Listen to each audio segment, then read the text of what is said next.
to the webinar on open education resources today. I had read somewhere that education is equal to sharing. Also, the original aim of internet was sharing. While we have used internet for all kinds of purposes, education was kind of left behind until open educational resources came up. The open education movement was originally inspired by the open source community with focus on broadening access to information through the use of free open content. Open educational resources are meant to create awareness among teachers about freely available, high-quality online resources. OER, commonly as we call it, are openly licensed online educational materials that offer an extraordinary opportunity for teachers everywhere to share, use, and reuse knowledge. It's a must for teachers to utilize these resources to enhance learning, provide greater flexibility to students in the form of diverse pathways, provide greater flexibility to teachers to customize instructional material with lower production costs. It is my pleasure and an honor to welcome and introduce our guest speaker today, Dr. Madhu Parhar. Welcome, Dr. Parhar.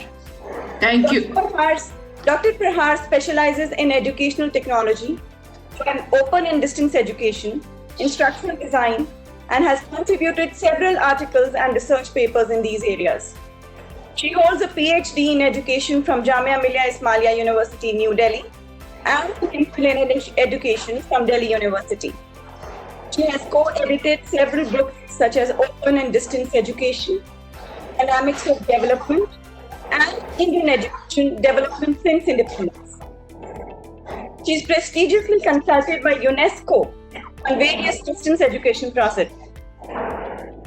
Ex-professor of distance education in Staff Training and Research Institute of Distance Education, commonly called as STRIDE in IGNOU.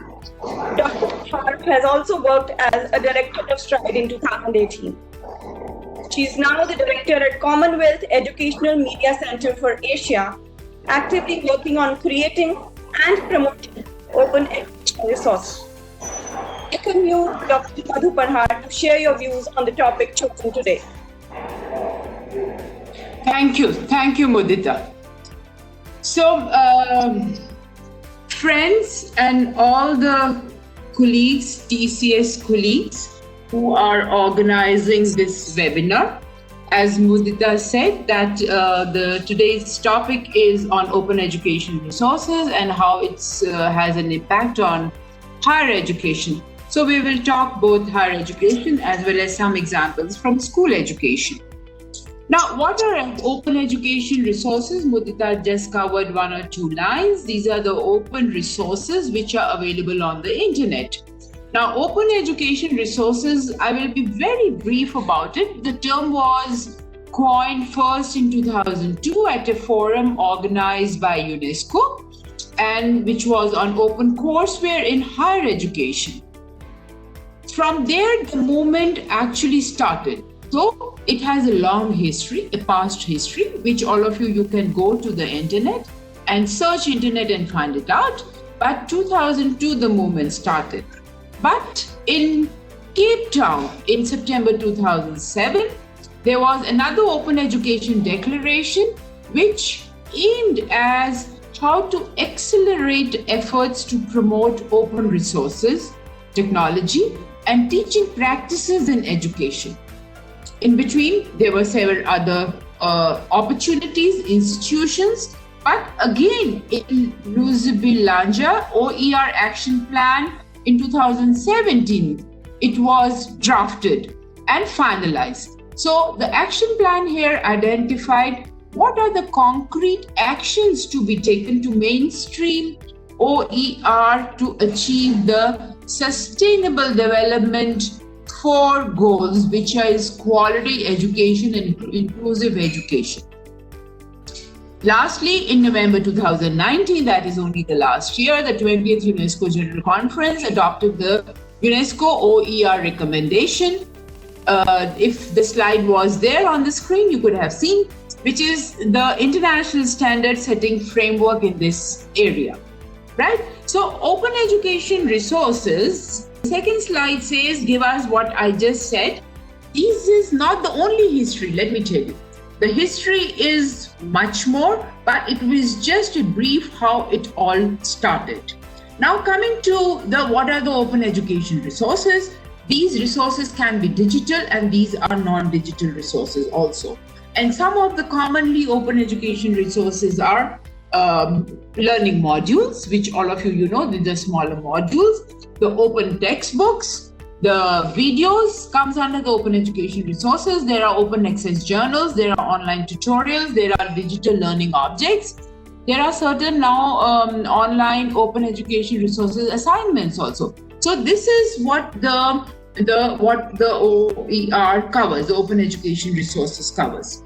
Now coming to the main part, because it was initiated by UNESCO. So UNESCO leads in this intergovernmental discussion on OER, and it has several initiatives which they are doing it, like for example the advocacy of OER, the policy making of OER, the quality material, and the accessibility issues also are given by with UNESCO. Now coming to the next point, that what Commonwealth of Learning and CEMCA, from where I belong, I am heading. That Commonwealth of Learning is an intergovernmental organization.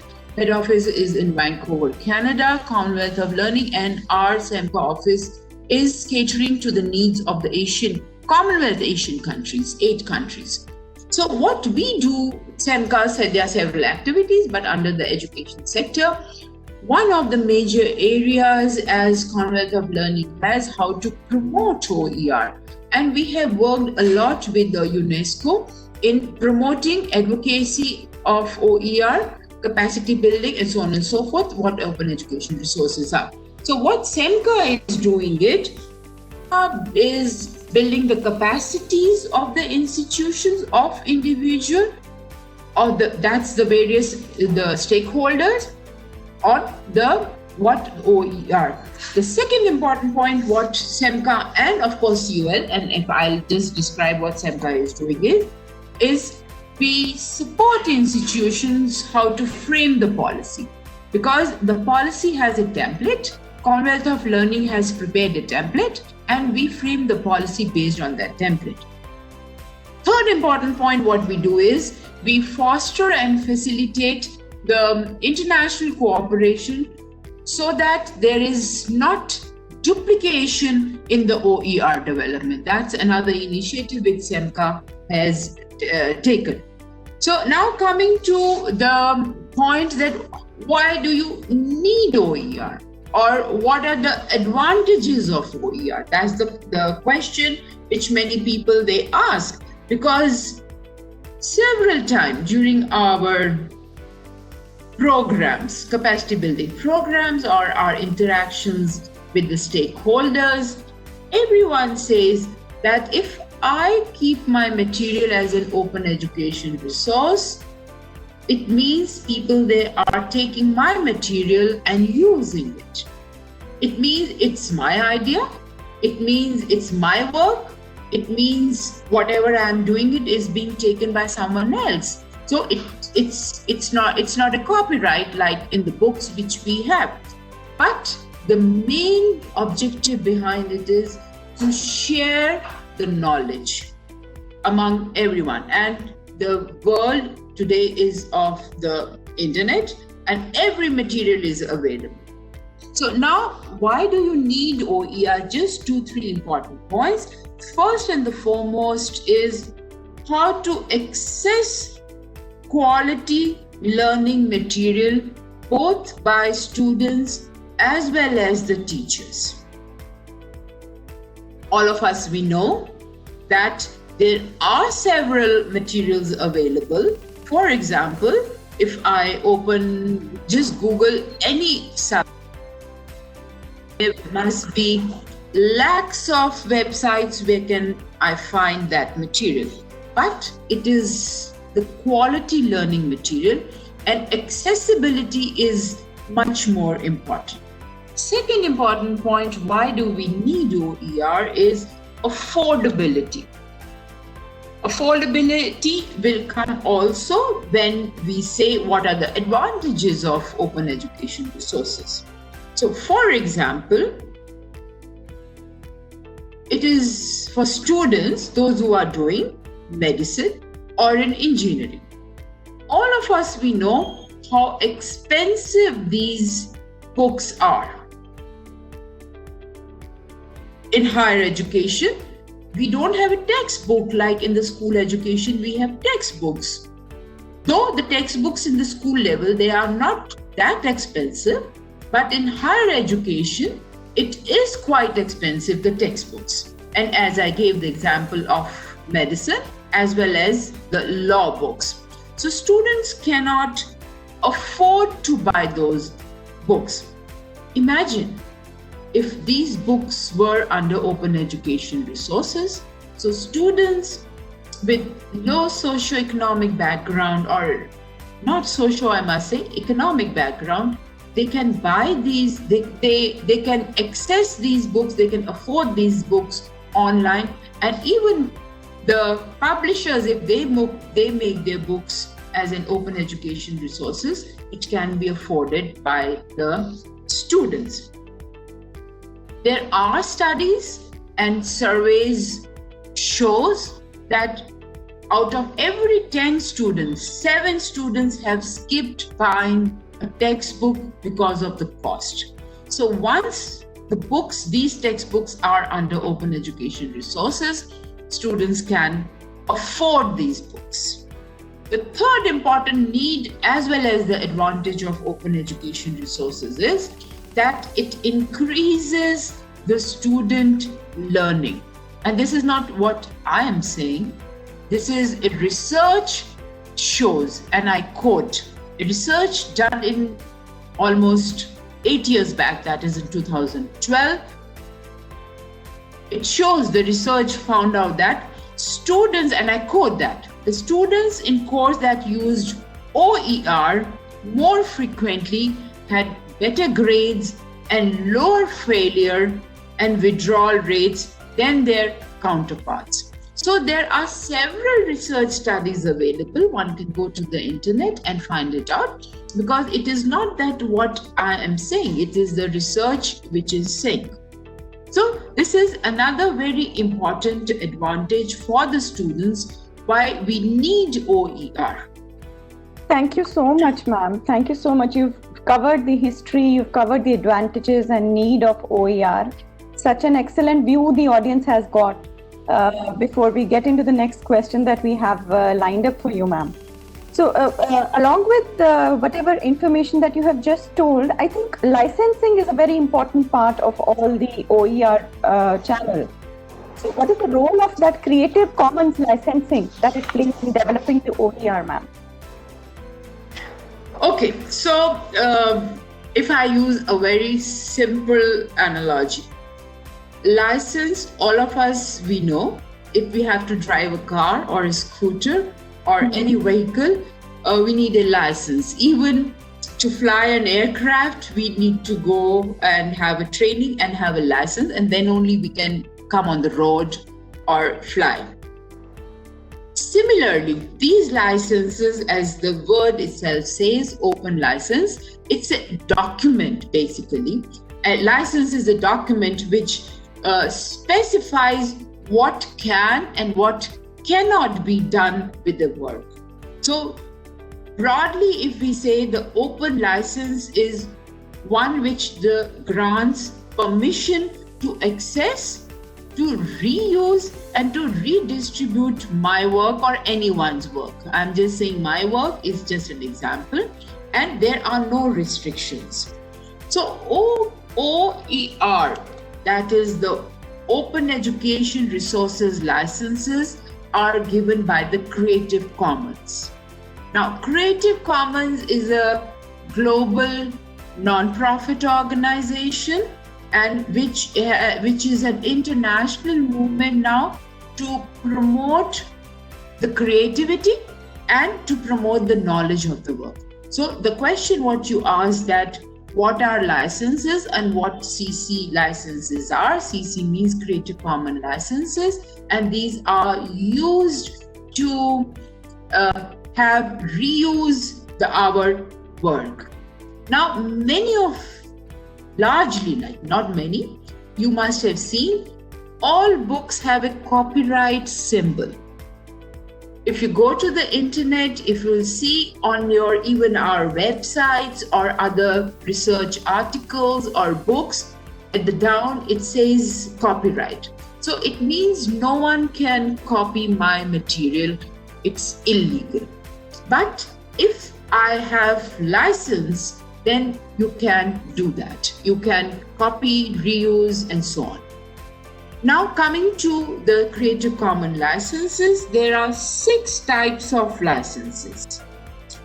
The 6 types of licenses are shown in one of the slides, if it can be put up.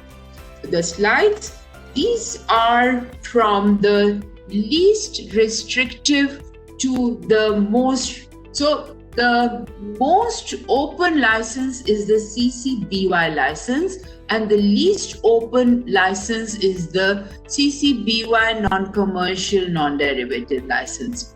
So mostly Commonwealth of Learning and SEMCA, we are using the CCBY and CCBY share-alike license.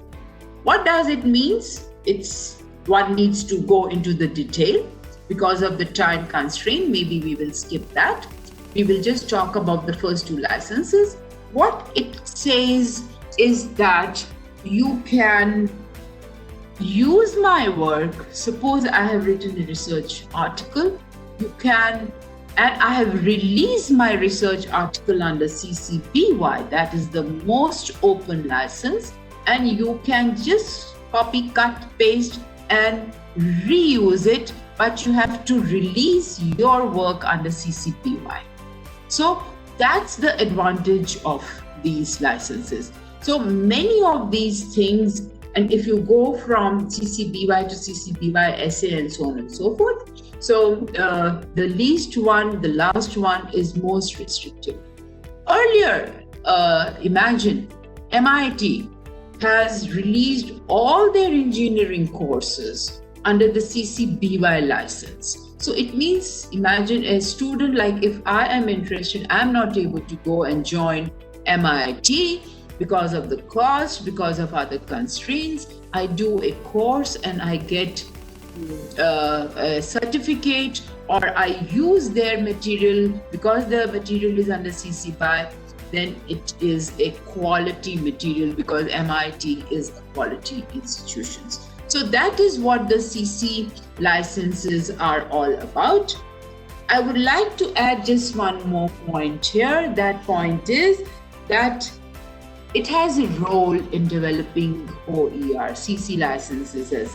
And what are these? These are called 5 R's. And 5 R's we can say is retain, reuse, revise, remix, and redistribute. So it means each one of it has a meaning that, for example, if we say revise, one can edit it, one can adapt it, and you can modify my article, any copy of the resource. So the most advantage of these CCBY licenses, or rather CC Creative Commons licenses, is that one has a license to use the material and release it under the various licenses.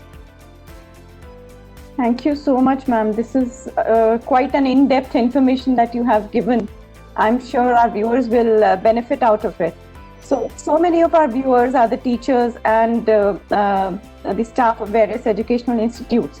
How do you think they can explore OER repositories and evaluate the existing ones to identify the educational content and course that they need? Okay, so first and the foremost for the answer to this question will be, all of us, we are explorers, right? If we have, we need to, even the younger children, they go to internet these days and find it out, the information. and all of us, we do, whether we have to have a railway booking or you need to find out a restaurant or whatever it is, we just Google it. Point that is that we just Google it. So I will not be very prescriptive about it. I'll suggest all our listeners, the participants, that they should Google the OER resources. However, there are Google advanced searches which will give you a lot of OER repositories, right? So I will not give the names of those repositories, but I will maybe just 3-4 repositories I will highlight. The first point is do Google search, advanced search, and you will find the OER material. Second point I will say, a Commonwealth of Learning, our organization, has Oasis as the OER repository where you can find a lot of material on various subjects, themes, and so on. Merlot is another OER repository where you can find it out. OER Commons is another repository. And for example, you have to find out photographs. Flickr is one of the website, if you say, or a search platform, you can say, where you can find it out. I'm not giving the rest of because as a researcher, as an explorer, we need to find it out. If I say in the courses or the content, just one more example, the National Digital Library of India is under OER. All the engineering, humanities, science from various libraries are onto that portal. So, and those are all under OER. So I think one needs to go and find it out. It is exploring and doing a research work, which all of us as adults, we need to do. Now coming to your second question, when you said how to evaluate these OERs, definitely that's a very, very important point, because again, I repeat, if you Google something, you will find lakhs of websites. And whether those are quality material or not, we are not sure. So for OER also, we have to search it out whether they are quality or not. SEMCA has come out with a document which is called TIPS document to see what the quality OER material is. And some of the points I would like to highlight. How do you identify that? So you have to see the clarity of the material, the comprehensibility of the material. Another important point, you check quality assurance. That's what we use in the language. You have to see the content accuracy. Many a times people, they write and the content is not accurate. For example, in subjects like computer science or in economics, some of the content like the shares, if you say so, it will be an old data. So you have to find out the accuracy of the content. That's very, very important. The next important point is how do we see the adaptability of these? Is the content licensed? That's very, very important. Because if we don't see that it is under which license, or it is copyrighted, or it has a public domain symbol, because these days there is a symbol also of the public domain. Once the material is in the public domain, one can just use it. Accessibility is also another very important aspect to understand the quality of the open education resources. For example, is the content accessible to the differently abled students? Very, very important, because majority of the time it is not compatible. We have websites which are not websites for the visually challenged people. So open education resources, when we see the quality, we have to see for whether these materials are for the challenged people. Another is whether you have another supplementary resources, like the OER has reviewed those supplementary resources in the same manner as the original OERs. So these are some of the points which one keep should keep it in mind while selecting quality OER material.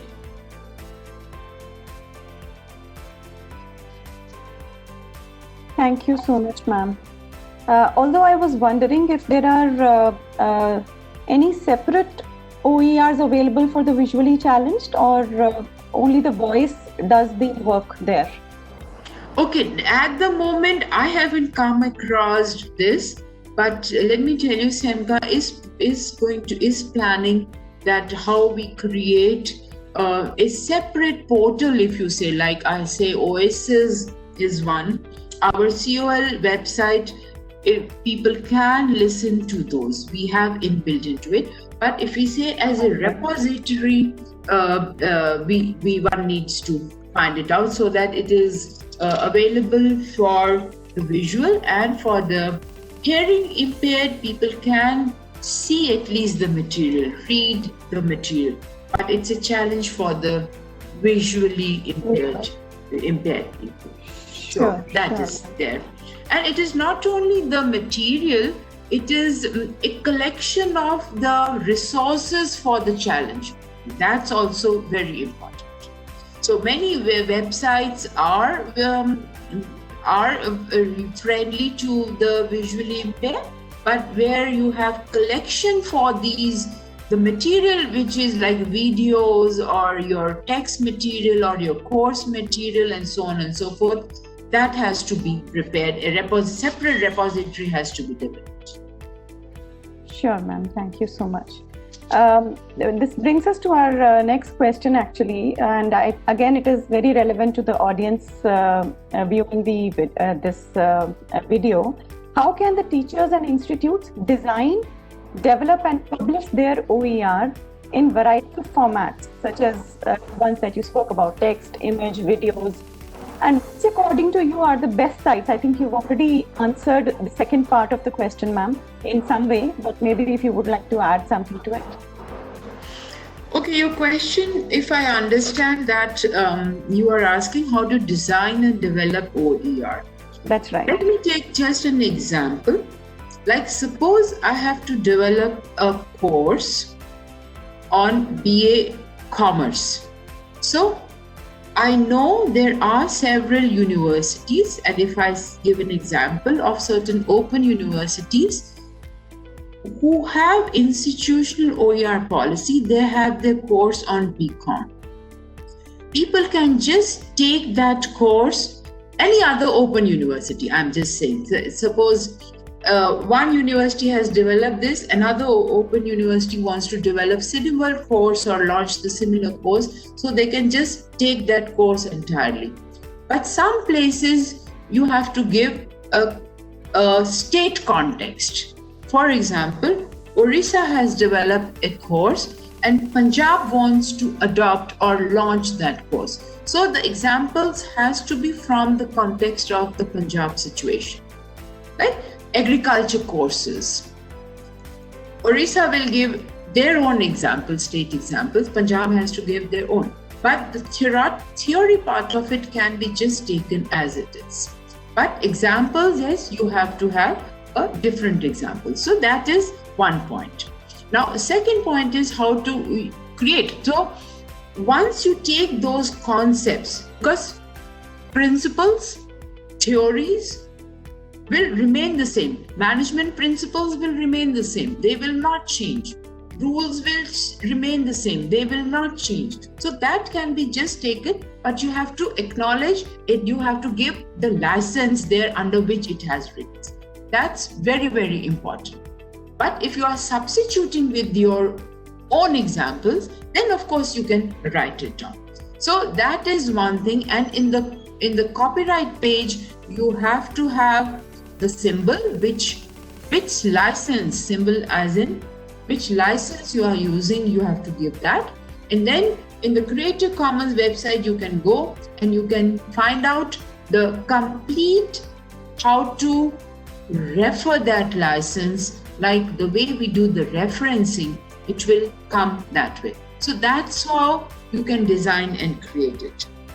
Similar is for your research articles. Suppose I have to write a research article and someone has done a similar work somewhere else. And if that article is under OER, I can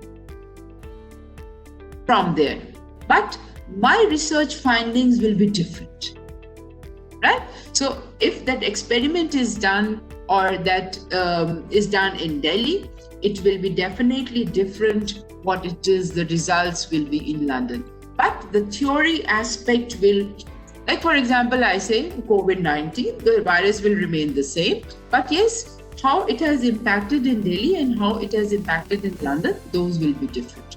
So the theory aspect, the example is theory aspect can be taken, but the other thing can be combined it. But whatever has been taken from someone else's article, you have to acknowledge and release it under the same license, whatever the license the person has used. So I hope I have answered that part. And the second part already, I think I answered the second part. Yes, that is fine. Thank you so much, ma'am. This is quite insightful. So we've come to the question answer round. We'll wait for any questions that come up. Naresh, could you let me know if there are any questions? There was a question from some Mr. Garg, if I saw it correctly. So yes, ma'am, I'll read that question out. So it says, is OER going to be a tough competitor to regular school and universities? Not at all. There is no competition of to the regular universities or to the school education. It is basically it's such a wonderful concept and it's such a wonderful, I should say, a new disruptive thing which has come up. Suppose, for example, teachers go to the classroom for teaching, let's say in a formal system. I have made my PowerPoint presentation in, let's say, for example, on what are the different research methods, right? If Mudita wants to use those slides, she's sitting somewhere in Chennai, she wants to use, and I have put my PowerPoint presentations under OER, and if Mudita wants to use, she's sitting in Chennai and you want to use in classroom, she does not have to make any efforts. Unless she wants to add few more things. So she can take my slides and she can add on to her own slides because her concepts or her presentation might be different, but the content is same. So what Mudita is doing is saving time, saving energy, saving the cost. And in that time, she can design much more activities which has to be given to the students so that they explore research more. That's the advantage of having OER, and it is not at all a competition to either the formal schooling or formal higher education. It is not at all. Rather, it has lots of advantages, like I said, saving of time, saving of money, the cost, and saving of energy because already that work has been done. Many people say, and there are questions like music, that someone says that my music was stolen away. People also are started arguing now that my idea was stolen away. This is my copyright, right? So, I mean, if I give an idea, why should it be my copyright? Someone else sitting somewhere else can take the idea. I mean, I say, in my opinion, if someone gets benefit out of it, why not? But if it is under a license, of course, one can use it. Even if it is not under a license, why can't anyone use that idea and say that is accepted in some other place? So I don't find it as a competitor or a competition. because that's a very, very important disruptive initiative which has come up. Thank you, ma'am. Thank you so much. This is motivational as well. And if I just add on, there are several. For example, NCERT has put all their textbooks in the National Repository of Open Education Resources, which is commonly known as NROER. And people, students can download those books and read it. Because at times, especially after post-COVID, students are not able to go to the stores and buy those books, or printing has been stopped, it is delayed, and so on and so forth. One can easily just download from the NCERT website and students can read. You don't have to go anywhere. For example, even it's the same repository which Indira Gandhi National Open University has, like for example, eGyan Kosh. All their learning material is available on the eGyan Kosh. So see, what's the advantage? You are reducing the printing cost. All these, when people say that there is scarcity of paper, there are no trees left over, environmentalists say all those things. So you are saving so much. If it is put on your under OER repository, you can just read it. You don't have to go and do all those printing of the textbooks or your learning material. Everyone is happy, time saving, money saving, and so on and so forth.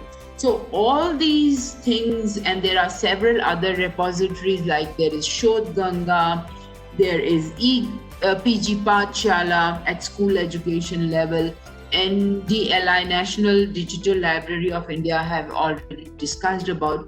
So I think there are lots of examples and there is no competition. So another question that has come up, ma'am, it's a very interesting one. It says about competition with the international standards.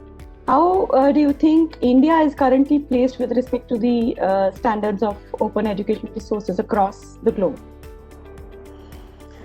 Okay. Many of the people still, they believe that they don't want to release the material under OER, point number one.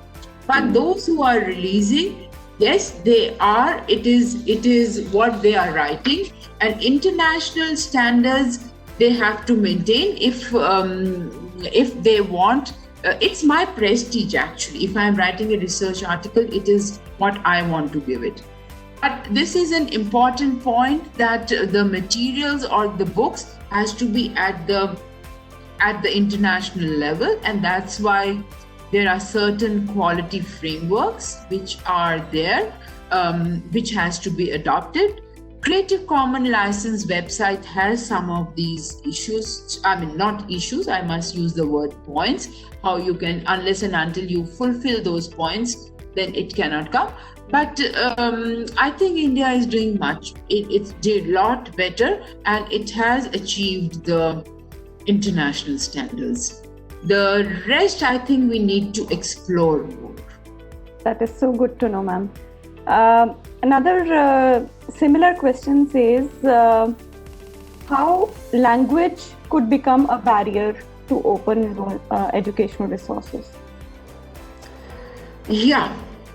Open languages, like most of the material, if we say the textbooks, if we talk about for the school education or for higher education, you must have seen they are in English, right?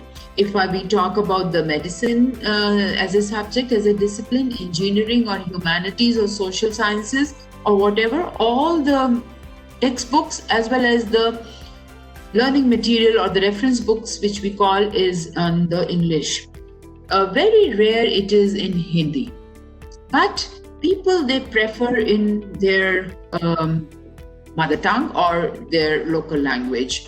There the issue will come, because we don't get translators and the complete meaning of a word changes. For example, was doing something, translating some of the thing, looking at Python as a computer language, but when went on to do the Hindi translation, it said, "Oh, ajgar hai." So Python is a snake, ajgar aa gaya. So the complete, if you are doing with the machine learning, with all those disruptive technologies, machine learning and Google translation and so on and so forth, if you are doing, so those are the things. Definitely, that's one of the issues. But courses of MIT, those MIT Open Education Resources, can you imagine? They have courses in Spanish, they have courses, all their material, rather, I must say, not use the word courses. Of course, the courses are there. All their material is in Spanish, in French, and all those languages. India still has to do that. But many of these international organizations or institutions, UNESCO has these in their, most of the UNESCO's material is also under OER. They do translate it. Like in SEMCA, we are developing the handbook. Bangladesh said, why can't we have it in Bengali? That because the material is under OER. So we have to accept that. But the issue will be, yes, how do you do a correct Bengali translation? If you go for a machine learning, that's what I said. At some places, the meaning will entirely change. So that is an issue. It looks like it is going to be a good thing for the unemployed as well. Maybe we get translators and they get employment. Oh, that's a very difficult job. Yes, if you get good translators, that's definitely it is. But translation is not a very easy task. That's true. That's true. Yeah. That's true. Definitely, with respect to the learned people itself. Thank you so much, Madhu ma'am, for the insightful session. Kindly share your closing remarks and key takeaways in a couple of lines, and we'll end the session with that. Okay, my closing remarks is that this movement is not going to come to an end, and especially post-COVID, what each one of us and what each institutions they have learned. For example, Commonwealth of Learning opened all their resources to the learners, which is called Open Door, right? So if the participants or who are attending this webinar, if they can go, they can find it out on the internet. UNESCO has done it, World Bank has done it, because this post-COVID, people, they need to have access to the learning material, quality material. So this movement is not going to stop. It is going to go a long way, and that's going to be a new, if I say new normal. Some of the people, we need to change our mindset, our attitude, but it will be there, and that's what I feel. We need to initiatives being taken by India as well as other countries, but the only point is we have to see how do we coordinate and have the access and design and develop OER. Let me just say the last point. It's not an easy task to do. The capacity building programs, it has to be, the searching becomes very difficult. The right kind of things, because if we say what are the various research methods, let's say an example of it, there will be several websites even on the OER, which one to take. That's a very important aspect. So searching of the OER will be a very, very important and a difficult task, which we need to learn. With this, I think OER going to be here in future. Thank you so much, ma'am. Thank you so much for sharing your views and giving us an insightful session. I thank all of you. I thank TCS for this opportunity. Thank you. Have a good day, ma'am.